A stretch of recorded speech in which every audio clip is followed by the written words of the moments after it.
Boa tarde, meus irmãos, amados, queridos. Estou aqui na Igreja Missionária de Jesus Cristo e estou orando daqui a pouco. O Espírito Santo me incomodou a estar orando e eu decidi falar um pouco de como nasceu o ministério, a Igreja Missionária de Jesus Cristo, como que tudo aconteceu na minha vida. Talvez nesses minutos não vai dar para me retratar tudo que aconteceu, mas aqui eu quero trazer alguns exemplos, algumas coisas que podem edificar a sua vida, que possam edificar a sua história, que possa te fortalecer, que possa fazer com que você venha ter vontade de prosseguir, ou que possa também animar a sua fé e trazer você de volta. Talvez você parou por alguma situação, talvez você vai se identificar com alguma coisa que eu vou compartilhar nesse momento com vocês, amém? E que Deus ele possa nos abençoar nessa live, que Deus ele possa tocar na sua vida, te abençoar, fazer com que o seu ministério possa ser fecundo e que as mãos de Deus possa operar em você e que você possa continuar fiel a Deus, caminhando, prosseguindo e fazendo aquilo que o nosso Deus ele já escreveu na história para mim e para você, amém? Meus amados irmãos, há 10 anos atrás, quando eu me converti, eu era uma pessoa difícil de convivência devido aos problemas mentais, os problemas espirituais, os problemas de relacionamento e muitas maldições que estavam sobre a minha vida, e também devido a vícios que eram operantes na minha vida. Muitas pessoas hoje conhecem o nosso ministério e muitos ficam se perguntando de onde que foi que o pastor Washington saiu, de onde surgiu esse homem, de onde surgiu esta pessoa, aonde hoje Deus tem nos abençoado e tem nos usado com muita graça, com muito poder. E a minha história começa assim. Eu era um homem vazio, eu era um homem sem Deus, eu era um homem totalmente descontrolado, infeliz, amargurado. Era um homem que a todo momento, por diversas vezes na minha vida, eu cheguei a pensar em morrer, eu cheguei a pensar em dar cabo com a minha própria vida, devido às situações que eu vivia, e talvez você esteja vivendo nessas situações. Eu quero dizer para você que há jeito para você, houve jeito para mim. E eu não tinha forças para caminhar, eu não tinha forças para seguir adiante. Todos falavam para mim que existia um Deus, que existia um Jesus, a qual eu conhecia o Jesus da Igreja Católica, devido a não saber acerca de outro tipo de religião. Eu conhecia também alguns deuses do candomblé, do centro de Macumba, onde eu frequentei durante 5 anos. Eu era levado a esses centros de Macumba, onde ali eles faziam vários trabalhos, eles faziam sessões de descarrego, e assim, conhecia Deus muito superficialmente, não conhecia Deus de fato. A gente tinha, no meu caso, eu tinha uma imagem do que era Deus, de como Deus agia, mas não sabia como que o poder de Deus poderia agir na vida de um homem tão ruim, um homem que eu falo com vocês. Quando eu não tinha Deus, quando a pessoa não tem Deus, ela não pensa nem em si própria, ela pensa somente em viver, em achar que está vivendo. E no decorrer da minha vida eu me entranhei em muitas coisas erradas. Aos 14 anos eu conheci o cigarro, comecei a fumar como uma moda, como se fosse algo que era a bola da vez, era o momento de fumar cigarro. Comecei aí fumando free, fumava cauto, Depois do cálculo, passei a fumar Hollywood. E aí fiquei fumando. Depois do cigarro, veio também a bebida. Comecei a beber cervejas. E bebia muita cerveja. E fui bebendo. Aí eu já estava em 2 tipos de vício. Eu já estava viciado no cigarro. Eu já estava viciado na cerveja. E aí o inimigo foi trabalhando, aonde eu comecei a dar os primeiros raios na minha vida. Para quem não sabe o que é dar raio, era cheirar cocaína. Eu comecei a cheirar cocaína e eu cheirava cocaína todo final de semana, tipo no sábado, não no domingo, mas sempre no final de semana eu comecei a cheirar cocaína consequentemente.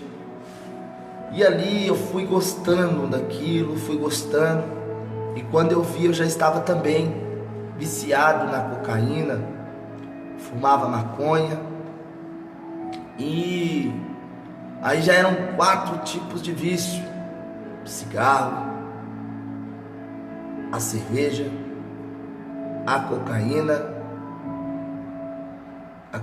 e a maconha. Então já era 4. E aí a gente foi fumando, foi usando drogas, e quando eu vi, teve uma vez que não tinha cocaína para me usar. Em determinado momento eu fui no lugar onde eu moro até hoje, e eu indo ali no São João Batista comprar um pacote de pó para me estar cheirando, numa fissura danada. Naquele momento tinha uma outra pessoa junto comigo que falou comigo: olha, vamos comprar uma pedra, vamos fumar uma pedra. E naquele dia foi o primeiro dia onde eu experimentei uma pedra. Ali nós trabalhamos um cachimbo de crack, onde nós fumamos aquela pedra. Aquele dia foi um dos dias que eu fiquei mais louco na minha vida. Foi um dia que quase eu perdi os movimentos da minha perna, do meu pé. Por quê? Porque eu fumei aquela pedra e fiquei tão louco que eu subi em cima de uma mesa, chutei a janela, o basculante da janela da casa da minha mãe. Na época minha mãe morava lá ainda na Vila Aparecida.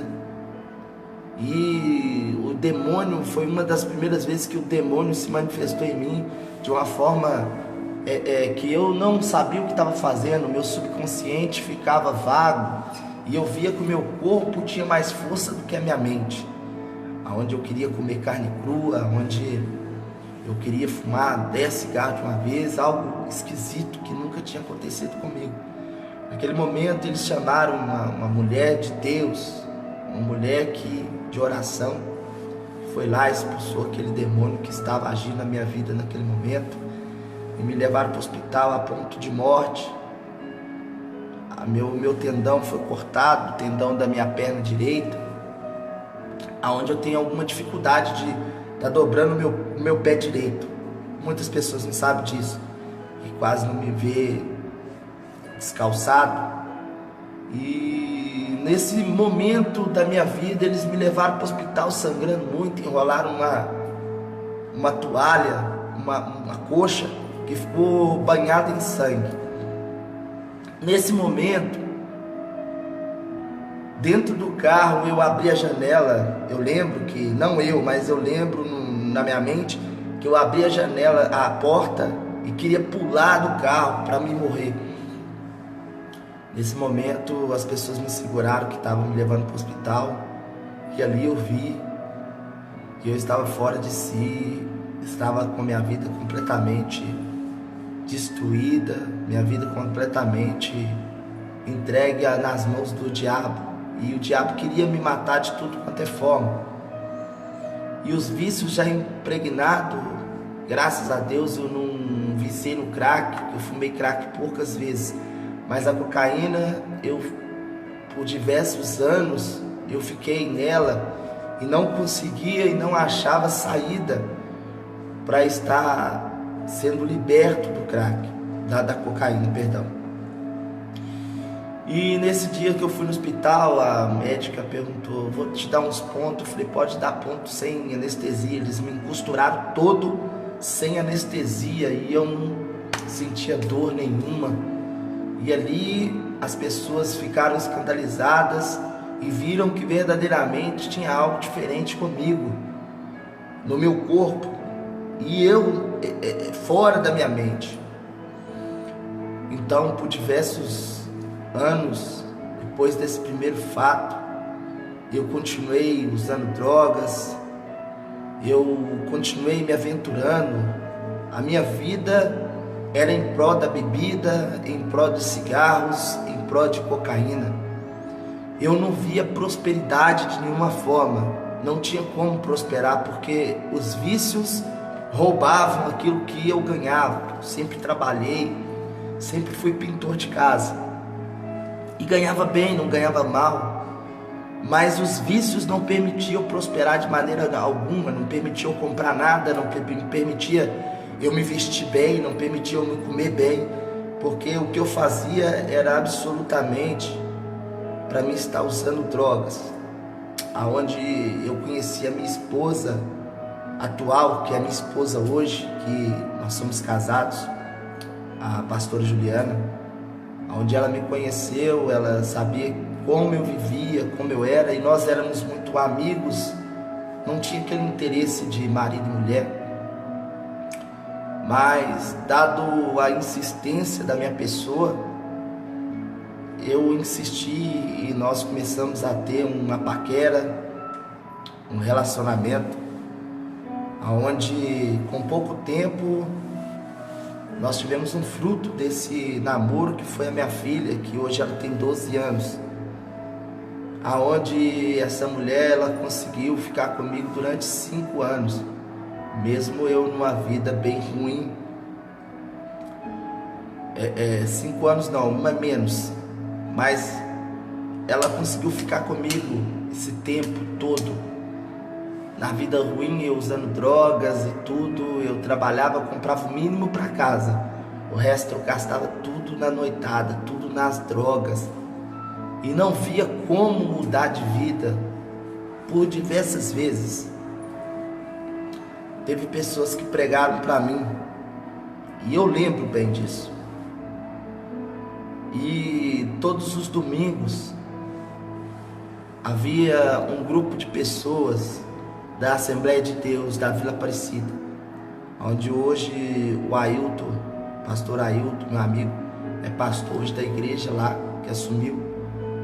E ali tinha um grupo de pessoas que eles entregavam panfletos, e eu lembro que eles falavam: olha, Jesus te ama, e Jesus tem um plano na sua vida. E ali aquelas palavras vinham de encontro ao meu coração. Eu tinha vontade de mudar, eu tinha vontade de ter minha vida mudada, minha vida restaurada, mas não tinha força. Até que um dia, um homem foi levantado por Deus para estar batalhando, estar perseverando, para que hoje eu venha a ser o que eu sou, graças a esse homem que decidiu de tentar cuidar de mim da forma que eu era. Ele não desistiu de mim. Eu trabalhando numas casas, onde um dia eu fui num certo lugar e encontrei com esse homem. Esse homem falou comigo: olha, vamos na igreja. E eu falava com ele: eu vou, pode deixar que eu vou. Mas dentro de mim tinha aquela coisa: eu vou na igreja para quê? Eu não consigo mudar. E uma coisa que sempre acontecia comigo quando eu ia na igreja, eu tinha sonhos ruins à noite. O diabo colocava medo em mim para mim não voltar para a igreja. Colocava que se eu fosse para a igreja, ele ia me matar, ele ia fazer alguma coisa. Então eu tinha medo de ir na igreja por causa da noite, os sonhos que ele ia entrar na minha mente, ele ia trabalhar na minha mente de forma que ele sempre trabalhava.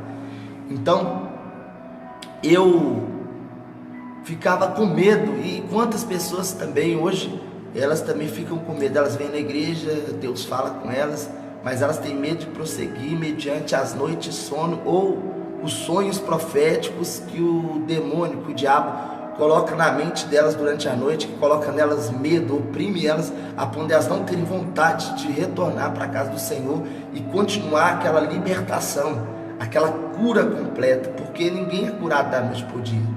Nós somos curados dia após dia. E o que é que aconteceu comigo? Esse homem foi me chamando: vamos para a igreja, Washington, vamos para a igreja, Washington, vamos para a igreja, Jesus, Ele quer mudar a sua vida, Jesus quer restaurar. Eu achava aquele homem muito chato, achava ele muito chato, porque ele era uma pessoa muito insistente, irmão. Ele era uma pessoa que não largava o osso de jeito nenhum. E eu fiquei trabalhando naqueles predinhos, nos predinhos, no Piratininga, por 6 meses. Imagina um homem por 6 meses. Só que ele ficou 3 meses na minha cola. 3 meses, ele: vamos para a igreja, vamos para a igreja. Eu falei: meu Deus, que camarada chato. E eu gostava muito de videogame, PlayStation, e por diversas vezes esse homem pegou meu telefone, pegou meu endereço, e ele ia lá na vila onde que eu morava e batia no portão na hora do culto. E eu: nossa, vem esse cara chato, já me chamava para ir para a igreja, e eu lá jogando videogame. Eu falava com minha esposa: fala com esse cara que eu não tô aqui não. A minha esposa: não fala nada não, vai lá você e fala. Aí eu ia uma vez, falava: ó, irmão, hoje eu não vou não.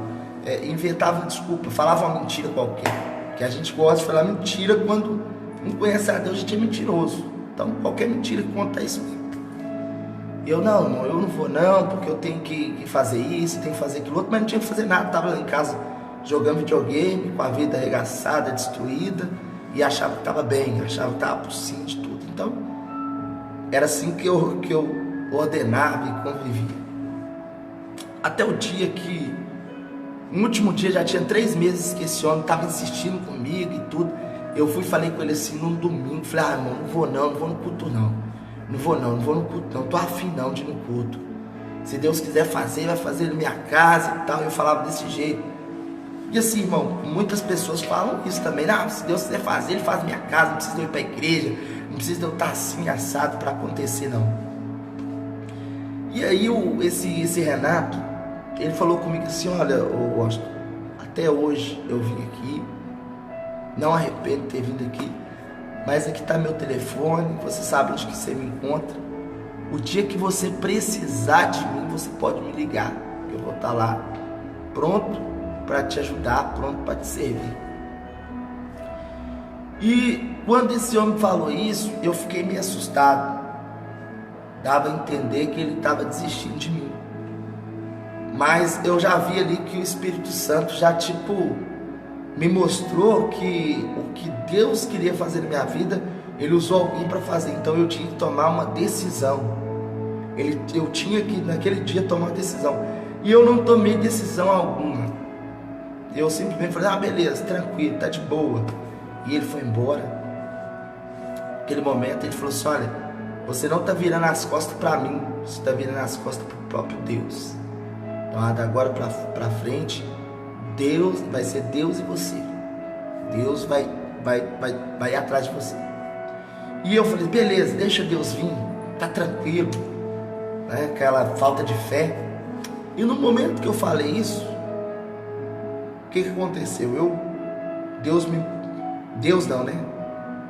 Eu vejo que o inimigo deu uma situação que me deu condição de comprar umas roupas novas. Comprei umas roupas novas e beleza, achei que falei: não, que isso, agora que esse cara parou de vir na minha casa me chamar para ir para a igreja, eu comecei até a prosperar, consegui comprar a camisa, consegui comprar uma bermuda e tal. Foi aonde que eu fui para a noitada. E nesse dia aconteceu tantas coisas durante a noite, a ponto que eu quase morri. Polícia correu atrás de mim, eu rasgou minha blusa toda, minha roupa. Eu caí, machuquei, todo arrebentado. E nesse dia, minha esposa não estava na minha casa. Quando eu fui olhar, ela tinha ido dormir na casa da tia dela e tudo, aquela coisa toda. E eu sempre fazendo ela sofrer, minha filha sofrer. E aquilo tudo me dava muita angústia. Chegava em casa, ficava com vontade de morrer. Aquela pós-depressão, depois de ter usado droga, depois de ter fumado, depois de ter bebido. Aquela coisa terrível. Aí nós brigamos, aí eu falei, vou embora. Aí vim morar aqui da minha mãe. Falei, vou lá pra casa da minha mãe. Minha menina tinha 2 anos de idade. Aonde eu vim pra cá pro Duquesa, hoje onde que é a igreja. Então, aí eu comecei a ir pros bares aqui.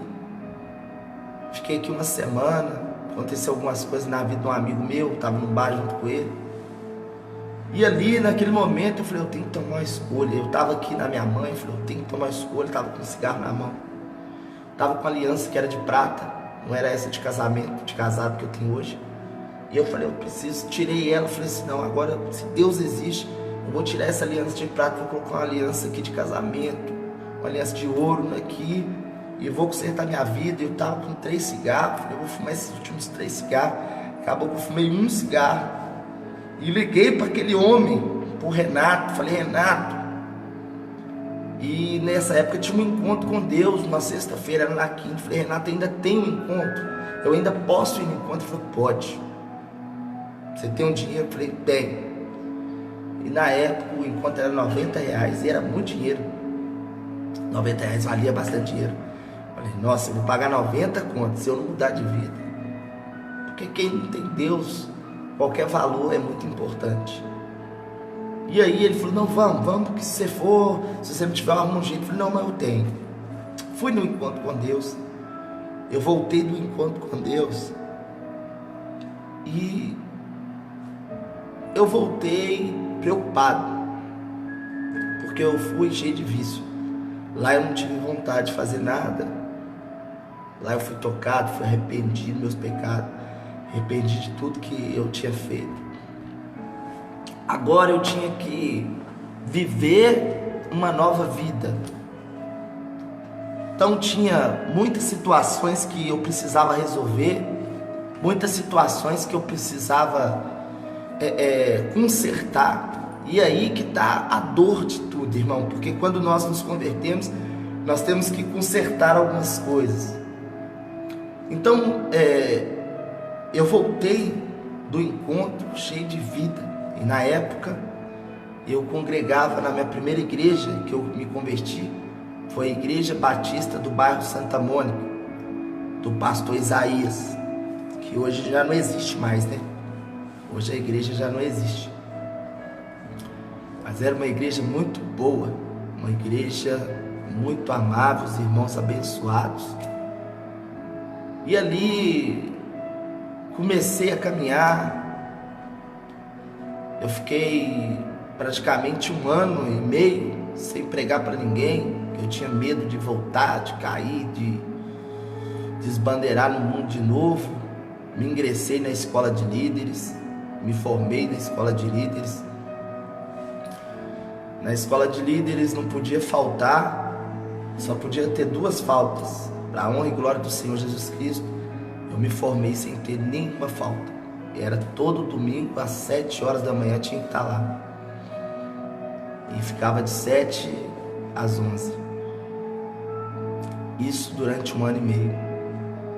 E Deus, o Espírito Santo me dando forças e perseverando, aonde passado esses 1 ano e meio, Deus começou a colocar algumas coisas nas minhas mãos.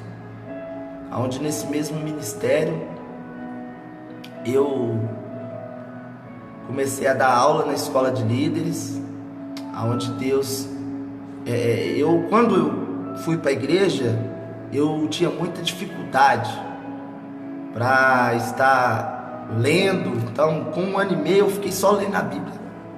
1 ano e meio eu fiquei do serviço para casa, de casa para o serviço, do serviço para casa, de casa para o serviço.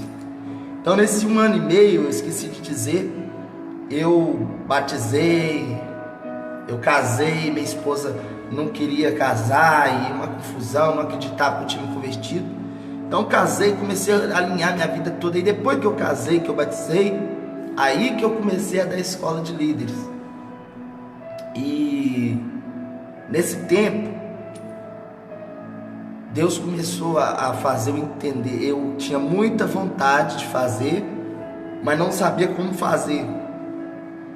Eu tinha vontade de pregar, eu tinha vontade de ensinar, mas eu não sabia me expressar, eu não sabia, como que eu posso dizer, eu não sabia transmitir a palavra da forma correta. Eu tenho essa Bíblia aqui, olha, que é uma Bíblia bem antiga, bem velha, pode ver que ela está bem surradinha, mas essa Bíblia foi minha primeira Bíblia, que quem me deu foi meu padrasto. 5 anos antes de eu me converter, ele me deu essa Bíblia. E é a Bíblia que eu prego aqui na igreja. Essa Bíblia fica só aqui na igreja. Eu tenho mais Bíblia na minha casa, essa fica aqui só para me pregar. Então essa Bíblia, ela que caminhou comigo o tempo todo. E o que acontece? Depois que eu me formei na escola de líderes, eu comecei a dar aula na escola de líderes. E eu comecei a ensinar, eu comecei a ajudar na igreja. E eu vi que Deus começou a trabalhar, a igreja crescendo. Na época, a igreja batista do bairro Santa Mônica era um referencial de igreja batista, onde inúmeras pessoas se convertiam, o encontro era tremendo, as pessoas eram receptivas e muitas coisas aconteceram. A gente presenciou milagres tremendos ali, fora as libertações e as curas. Eu mesmo era participante de curas, de milagres, porque eu fui liberto das drogas, do cigarro, de tudo. Então automaticamente eu comecei a prosperar, porque eu já não tinha mais a bebida, eu não tinha mais o cigarro, eu já não tinha mais a cocaína. Então automaticamente, quando a pessoa vai para a casa do Senhor, ela começa a prosperar. E o princípio do dízimo nisso é tremendo, porque antes eu dava meu salário quase todo para o diabo e não reclamava.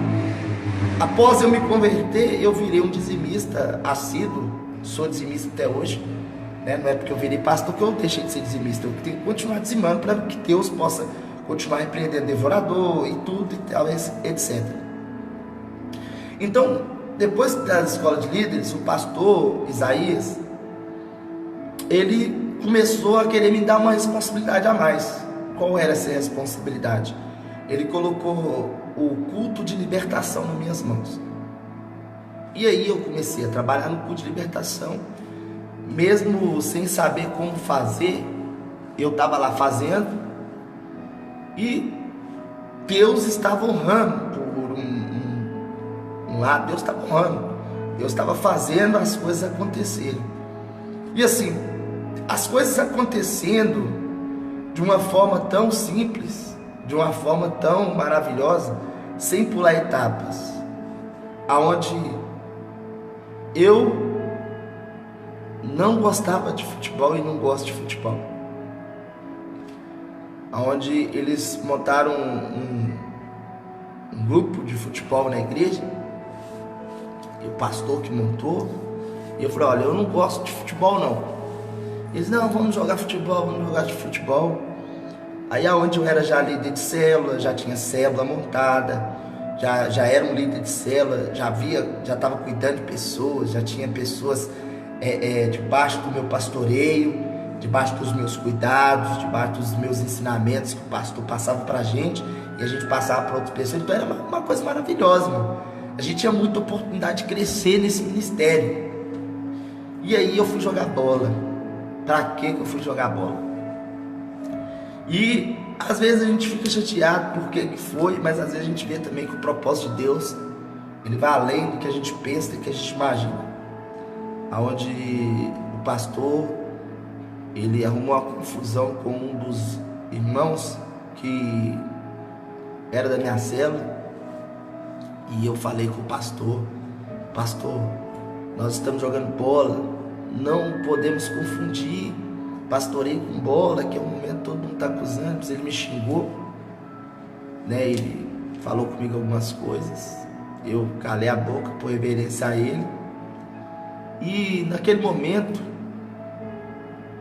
nós jogamos bola, depois ele foi no sermão de novo, e ele foi bem agressivo agora, e acabou que eu acabei discutindo com ele de novo, com esse pastor, com o pastor Isaías, e esse pastor, ele me arrancou do ministério. Ele, no domingo, ele me chamou para uma reunião, onde ele me arrancou do ministério, do culto de sexta-feira, que era o culto de libertação, aonde eu parei de fazer tudo, a obra lá na igreja, aonde eu fiquei bem decepcionado, porque eu tinha o pastor como um pai, não só um pai físico, mas um pai espiritual, mas um pai físico, porque eu não tinha pai. E ele tinha me ensinado praticamente tudo que eu sei hoje, eu aprendi com ele. Um homem com um espírito de liderança, com sabedoria tremenda, a ponto que quando eu saí do ministério, eu fiquei ainda uns 4 meses no ministério, e alguns irmãos pararam de me dar a paz do Senhor, pararam de conversar comigo, e eu fiquei sem chão. Falei, para onde que eu vou agora? Meu pensamento era não sair daquela igreja nunca. Eu tinha aquilo no meu coração, não sair dessa igreja nunca. Essa igreja é a melhor do mundo. A ponto que aconteceu isso comigo. E eu, num dia, eu fiquei uns 4 meses ainda triste dentro da igreja, passando por algumas situações difíceis. E Deus, naquele momento, Deus, ele começou a trabalhar na minha vida, na minha história, onde há momentos da nossa vida que nós temos vontade de sair da presença de Deus, nós temos vontade de abandonar tudo. E naquele momento eu me senti tão chateado e tão triste, que a minha vontade era largar aquilo que eu estava fazendo, mas naquele momento ainda eu encontrei forças, o Espírito Santo me ajudou, e naquele momento que o Espírito Santo me ajudou ali, eu comecei a pedir a Deus, para Deus me dar um rumo, para Deus me dar um norte, que eu não queria parar, eu não queria voltar a usar droga, eu não queria voltar para aquela vida ruim, aquela vida que eu tinha vivido. E assim, Deus já tinha me mostrado algumas coisas, eu já tinha tido algumas experiências espiritual, experiência no Espírito, Deus já tinha me dado visões de algumas coisas, então eu sabia que Deus tinha algo na minha vida, tinha algo grande, algo tremendo. E naquele momento que eu comecei a orar a Deus, Deus me direcionou ao ministério, onde eu fui para esse ministério, e eu fiquei nesse ministério 2 anos. E nesses 2 anos eu pude fazer muitas coisas, eu amadureci, eu cresci, e eu sabia também que ali era mais um estágio, porque o pior já tinha passado. O Espírito Santo, que é o nosso maior amigo, o nosso fiel companheiro, é aquele que não nos abandona em momento algum. E no momento que eu pensava em parar, Deus bradava no meu coração, dizendo: é o momento de você ir mais adiante. Aonde eu nunca tinha feito um encontro com Deus, eu cheguei nesse pastor, o pastor Clério, que é da igreja missionária, Deus Torna a História, e falei com ele que Deus me deu uma visão. Eu estava pintando a parede, e Deus me deu a visão da gente estar fazendo o encontro com Deus na igreja dele. Levei o projeto, apresentei para ele, Ele aprovou. E aí começamos a trabalhar. Foi o primeiro projeto que eu trabalhei, onde me tirou o sono, onde tirou minha paz, onde Deus começou a forjar fé em mim, onde Deus começou a colocar fé em mim para acreditar naquilo que não existe, naquilo que não há possibilidades. Deus, irmão, Ele nos dá a vara e nos ensina a pescar. Ele não coloca o peixe no nosso colo, nós vamos ter que trabalhar para ver as coisas acontecendo.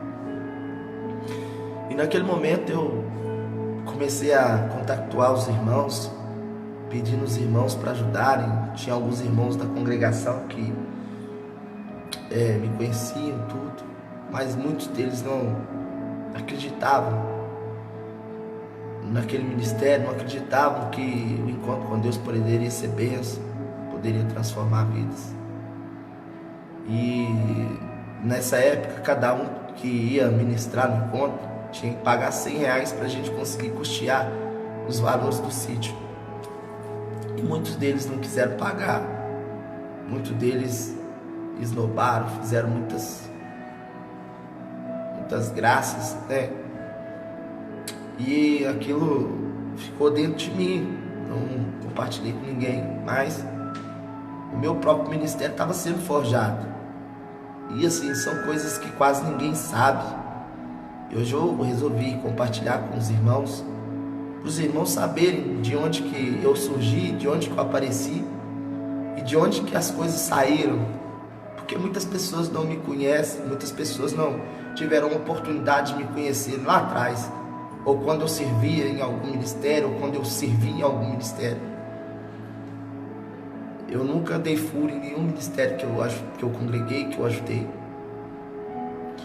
Onde nós fizemos esse primeiro encontro foi algo sobrenatural, onde muitas pessoas se converteram, a igreja foi avivada, a igreja foi incendiada pelo poder de Deus. Não que a igreja não era, acho que a igreja era uma igreja pentecostal, mas a igreja ela veio uma unção diferente depois desse encontro. E nós fizemos 3 encontros, um atrás do outro. Os irmãos que não queriam já acharam que o negócio foi bom demais. Mas passados os tempos, eu comecei a abrir uma célula aqui no Duquesa 2, onde hoje é a igreja. Aí começamos a fazer os cultos nas quintas-feiras. E nesses cultos eram cultos aonde eu entregava a minha alma, entregava a minha vida. E além de eu fazer esse culto aqui, que era a célula dia de quinta, tinha um culto que eu fazia também na quarta da minha casa, que era um culto ao ar livre, onde o pastor Clério me emprestou 2 caixas grandes, onde eu, o missionário Everton, fazia os cultos ao ar livre. Foram 2 anos fazendo culto lá, foram 2 anos pregando, foram 2 anos profetizando na Vila Aparecida.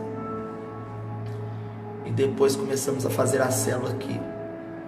Durante muito tempo nós não enxergávamos frutos, nós não víamos pessoas, nós não víamos meio algum de alguém congregar ou de alguém vir. Passados 5 meses, as pessoas começaram a chegar, as pessoas começaram a querer congregar, as pessoas começaram a querer se batizar, as pessoas começaram a querer um pastor. E na época eu falei com o pastor, na época tinha algumas pessoas que poderiam ser direcionadas para cá. E na época o pastor fez um culto aqui e falou para continuar com o trabalho. E como o trabalho já tinha expandido, aí o pastor falou que eu ia ter que cuidar dessas vidas aqui. Aí as coisas foram mudando. Eu cheguei no pastor, pedi-lhe a bênção, saí da igreja também debaixo da bênção. Mas agora havia um grande desafio. Eu não era pastor ungido. E aqui em Santa Luzia,